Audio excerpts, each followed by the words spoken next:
Fox Heroes Mystery Box. Let's open it up.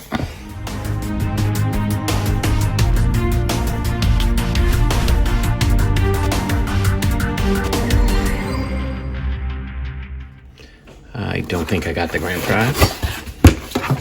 It would tell me and on the side, and it does not. Got a Darth Vader sticker, which is cool. Bart. A Marvel Masterworks of Cyclops versus Mr. Sinister. Let me pull these all out. Okay. Star Wars High Republic number 6. Oop.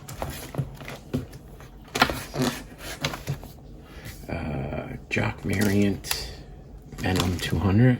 I really like that one. Actually, I already have that. Since I already saw this, it is that Wilkin Boy, number 29. I don't know what the fuck that is. The Cully Hammer variant for Batman Secret Files, Signal number 1.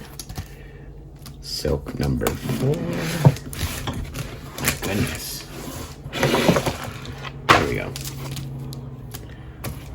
Wolverine 13. The Juan Cabal and Carmen Nunez variant. Uncanny 186. New Mutants 22. And finally, Captain Marvel Limited number 3 of 5. I like the other box better than this one, but still it's a nice mix of old and new comics. Let me know what you think. Like, comment, subscribe.